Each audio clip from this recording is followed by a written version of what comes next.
Hello दोस्तों, मैं फिर लेकर आई हूँ एक नई कहानी में आगे बढ़ने से पहले आप लोग प्लीज मेरे चैनल को सब्सक्राइब करें, लाइक करें, शेयर करें, कमेंट करें। ऐसी ही कहानियों के लिए बेल आइकन को प्रेस करें। एक गांव में एक सेठ जी की सोने चांदी व गहनों की दुकान थी। सेठ जी के दो बेटे थे, किशन और पारस। सेठ जी का बड़ा बेटा किशन सारा व्यापार संभाला था। वही पारस माँ भगवती का बड़ा भक्त था। वह सीधे स्वभाव का था, उसकी व्यापार में रुचि नहीं थी। एक दिन सेठ जी और किशन को बाहर जाना पड़ा, इसलिए उन्होंने पारस को दुकान संभालने की जिम्मेदारी दी।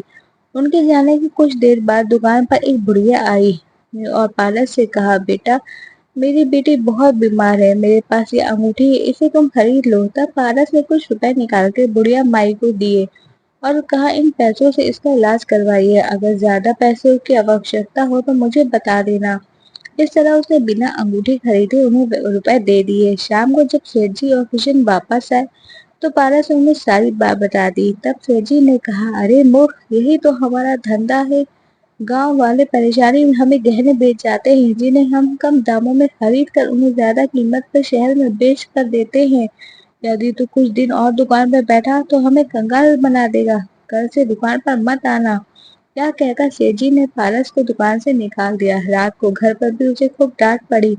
घर पर किशन की पत्नी ने पारस से कहा, आप कमाते तो कुछ हो नहीं और जो भी दुकान से कमाई होती है वह भी लुटा दिया। यह सुनकर पारस और उसकी पत्नी राधा को बहुत बुरा लगा। तब पारस ने कहा, भाभी, हमारे पास किसी चीज की कमी नहीं है। माँ भगवती के आशीर्वाद से हम हमारे पास सब कुछ है। हमें तो और ज्यादा लोगों की मदद करनी चाहिए। तभी किशन ने कहा, तुम जब मेहनत से पैसे कमाओ तो उसे गरीब पर लुटा देना। हमारे पास पैसे नहीं है, तुम्हारा कोई हक नहीं है इन पैसों पर। और इस घर में खाना मिल जाता है तुम्हें, तुम्हारे लिए यही काफी है। राधा को ये बात बुरी लगी। दोनों की आंखों में आंसू आ गए। अगले दिन पारस गांव में कहीं जा रहा था, तभी उसे वह बुढ़िया माई मिली। उन्हें देखकर पारस उनसे पूछा, माँ जी, आपकी बेटी कैसी है? तब उन्होंने कहा, बेटा, मैं तेरी वजह से मेरी बेटी की जान बच गई। पारस बहुत खुश हुआ। तब बुढ़िया माई ने कहा, बेटा, मेरी मदद करने की वजह से तुझे काफी कुछ सुनना पड़ा। तब पारस ने कहा, माँ जी, यह सब आपको कैसे पता चला? बुढ़िया माई ने कहा, मुझे सब पता है। इसी कारण तेरे पिता और भाई ने तुझे दुकान से हटा दिया। और तू चिंता न कर, कल से नवरात्र आरंभ हो रहे हैं। तुम दोनों पति पत्नी एक लौंग के जोड़े में से माँ दुर्गा के नवरात्रि के व्रत करो और साथ ही दुर्गा सप्तशती का पाठ करो। इसके पूरे होते ही तुम्हारे सारे बिगड़े काम हो जाएंगे। पारस और राधा ऐसे ही किया। उन्होंने नवरात्र के व्रत आरंभ कर दिए। बिना अन्न ग्रहण किए केवल लौंग के जोड़े से व्रत करने लगे। साथ ही प्रतिदिन दुर्गा सप्तशती का पाठ करते। एक दिन पारस और राधा मंदिर में बैठकर दुर्गा सप्तशती का पाठ कर रहे थे। तभी एक उन्हें छोटी सी कन्या उनके पास आई और कहने लगी, आप मुझे जानते हो? पारस ने कहा, नहीं बेटा, मैं तुम्हें नहीं जानता। तब उस कन्या ने कहा, मैं वही हूँ जिसके आपने पैसे देकर जान बचाई थी। पारस ने माँ जी के बारे में पूछा तो उसने बताया, वह घर पे है। मैं तो दुर्गा सप्तशती सुनने आपके पास आई हूँ। पारस और राधा को बड़ा आश्चर्य हुआ। एक छोटी सी कन्या दुर्गा सप्तशती सुनने आई है। पारस ने दुर्गा सप्तशती का पाठ आरंभ किया। जब पाठ पूरा हुआ तो वह कन्या एक पोटली पारस को देकर जाने लगी। पारस ने मना किया पर वह नहीं मानी। उसके जाने के बाद पारस ने देखा कि उस पोटली में जवाहर थे।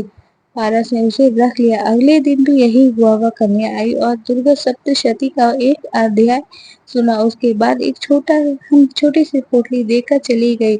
इसी तरह 8 दिन बीत गए। 8वें दिन जब दुर्गा सप्तशती का पाठ पूरा हुआ तो वह कन्या पोटली देकर जाने लगी। पारस ने कहा, बेटा, तुम्हारा घर कहाँ है? मैं तुमसे मिलने आया करूंगा। तब उस कन्या ने कहा, तुम दोनों कल यहीं आ जाना, मैं यहीं मिलूंगी। नवरात्र के 9वें दिन पारस व राधा ने माँ का प्रसाद बनाया, मंदिर जाकर पूजन किया। पूजन करने के बाद दोनों उस कन्या को ढूंढने लगे पर वह कहीं नहीं दिखाई दी। कुछ समय बाद वह दोनों माँ भगवती की मूर्ति के सामने खड़े होकर माँ को ध्यान करने लगे। तभी उन्हें माँ भगवती की मूर्ति में वही बुढ़िया माई दिखाई दी और कुछ देर बाद वो रूप बदल कर उसी छोटी सी कन्या के रूप में दिखने लगी। यह देखकर पारस और राधा की आंखों में आंसू आ गए और बहने लगे। वे माँ के चरणों में बैठ गए। सबने उनसे रोने का कारण पूछा तो उन्होंने बताया, माँ स्वयं उनकी मदद करने के लिए आई थी। हर दिन कन्या के रूप में वह दुर्गा सप्तशती सुनती और हमें उन्हें पहचान भी ना सके। सभी को बहुत आश्चर्य हुआ। मंदिर में माँ की जयकार लगने लगी।